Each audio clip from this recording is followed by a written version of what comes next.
രാജേട്ടൻ വന്നാലും കുഴപ്പമില്ല, ബേസിലേട്ടൻ വന്ന വിവരണം നീ ഉപയോഗിക്കണ്ട. കോമഡി കൈകാര്യം ചെയ്യുന്നതിൽ എങ്ങനെയാണ് ഒരു പൃഥ്വിരാജിന്റെ ഒരു ലൈൻ എന്താണ് ഇഷ്ടപ്പെട്ട ഒരു കോമഡി സ്റ്റൈല്? അല്ലെങ്കിൽ എനിക്ക് അങ്ങനെ ഒരു സ്റ്റൈലേ ഇല്ല എന്ന് വിശ്വസിക്കുന്ന ആളാണ് ഞാൻ.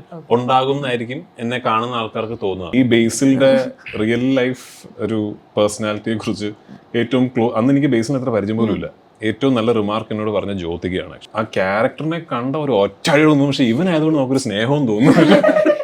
ബേസിലിന്റെ കൂടെ കുറെ കോമ്പിനേഷൻ ഉണ്ടാവുമല്ലോ, ബട്ട് നിങ്ങളാണല്ലോ മെയിൻ ആയിട്ട് വരുന്നത്. അപ്പം നിങ്ങൾ രണ്ടുപേരും ഡയറക്ടേഴ്സ് ആണ്, പക്ഷെ രണ്ടുപേരും ഇപ്പൊ എടുത്തിട്ടുള്ള പടങ്ങളിൽ രണ്ട് ടൈപ്പ് ഓഫ് പടങ്ങളൊക്കെ എടുക്കുന്ന ആൾക്കാരുമാണ്.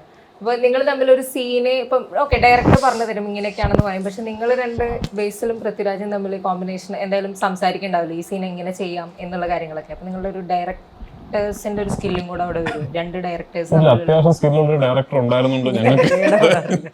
രാജേട്ടൻ വന്നാലും കുഴപ്പമില്ല, ബേസിലേട്ടൻ വന്ന വിവരണം നീ ഉപയോഗിക്കണ്ട. വിപിൻ ആ കാര്യത്തിൽ എക്സ്ട്രീംലി ക്ലിയർ ആണ്. നമ്മൾ ഈ വിപിൻ്റെ ഓഫ് കോഴ്സ് എനിക്ക് തോന്നുന്നു ചിലപ്പോൾ ബേസിലിനോടും എന്നോടും ഞങ്ങൾ ഫിലിം മേക്കേഴ്സ് കൂടി ആയതുകൊണ്ട് വിപിൻ ചിലപ്പോൾ അങ്ങനെ ആയിരിക്കും എക്സ്പ്ലെയിൻ ചെയ്ത് തരാം. അപ്പോൾ ചിലപ്പോൾ ഞാനൊരു ചോദിക്കും ഒരു സീനിൽ വിപിന് ഇത് ഇത്ര കൂട്ടി ചെയ്യണോ, അത് അല്ല രാജു അത് വേണം. കാരണം വെച്ചാൽ വിപിൻ എക്സ്പ്ലെയിൻ ചെയ്യുന്നത് കാരണം രാജുവിൻ്റെ ഈ റിയാക്ഷനിലേക്ക് ഈ ട്രാക്കിംഗ് വന്നു കഴിഞ്ഞാൽ നമ്മൾ മറ്റേ സീനിലെ ഒരു ഷോട്ട് ഇന്റർകട്ട് ചെയ്തിട്ട് തിരിച്ചിവിടെ രാജുവിൻ്റെ ഫേസ് വരുമ്പോൾ നമ്മൾ ആ പാട്ട് തുടങ്ങും. ആ ഇടാൻ പോകുന്ന പാട്ട് ഇതാണെന്ന് ഫോണിൽ പാട്ട് കേൾപ്പിക്കും. അപ്പോൾ ആ പാട്ടിലാണ്, ആ പാട്ടിൻ്റെ ഷോട്ടാണ് ആക്ച്വലി ഇത്. അപ്പോൾ രാജു കുറച്ചത് കൂട്ടി ചെയ്തില്ലെങ്കിൽ അപ്പോൾ അങ്ങനെ എക്സ്പ്ലെയിൻ ചെയ്ത് തരും വിപിൻ. അപ്പോൾ അത്രയും ക്ലാരിറ്റി ഉള്ളൊരു ഫിലിം മേക്കർ ഉള്ളപ്പോൾ ഞങ്ങൾക്ക് പിന്നെ പറയാം ഡയറക്ടേഴ്സായിട്ടൊന്നും അവിടെ ചിന്തിക്കേണ്ടി വന്നിട്ടില്ല. ഇപ്പോൾ മുൻപ് ഈ കോമഡി കൈകാര്യം ചെയ്തിട്ടുള്ള ഇപ്പോൾ അമർ അക്ബർ അന്തോണി ആണെങ്കിലും അല്ലെങ്കിൽ ഇപ്പോൾ ഈവൻ ഇപ്പോൾ താന്തോന്നി തുടങ്ങിയിട്ടുള്ള മാസ് സിനിമകളിലും അല്ലെങ്കിൽ സ്വപ്നകൂടിലൊക്കെ വേറെ ഇമോഷൻസും വേറെ സെൻട്രൽ ക്യാരക്ടർ എഫക്റ്റും ഒക്കെ ഉണ്ടെങ്കിൽ പോലും അതിനകത്തൊരു കോമഡി ട്രാക്കും കൂടെ ഉണ്ടായിരുന്നു.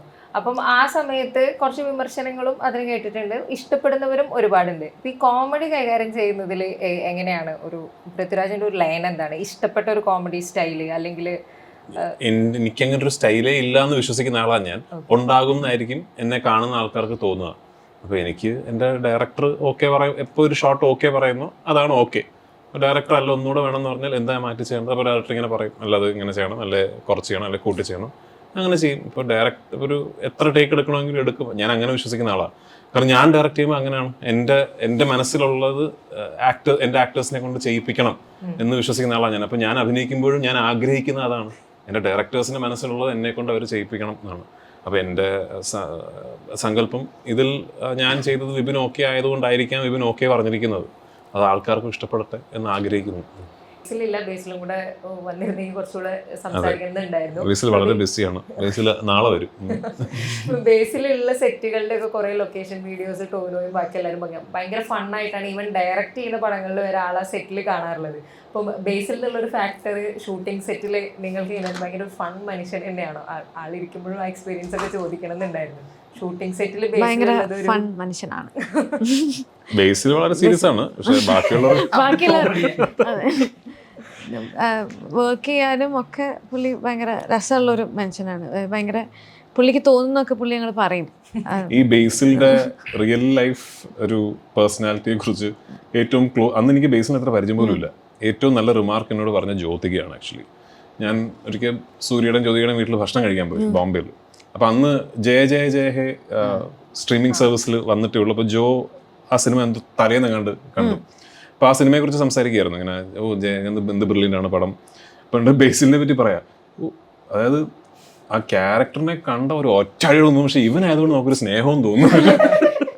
അതാണ് ബേസിലെ ഏറ്റവും വലിയ അസറ്റും അതാണെന്ന് എനിക്ക് തോന്നുന്നത്. ജ്യോതിക പറഞ്ഞ കറക്റ്റാണ്. അതായത് ആ ക്യാരക്ടർ നമുക്കൊരു ഒറ്റഴിവൊന്നും, പക്ഷെ ഇവനായിട്ട് ഭയങ്കര സ്നേഹവും തോന്നുന്നു. ജ്യോതിക പറഞ്ഞ ആക്ച്വലി ഇത് ഞങ്ങൾക്ക് പല സ്ഥലത്ത് യൂസ് ചെയ്യാൻ പറ്റും.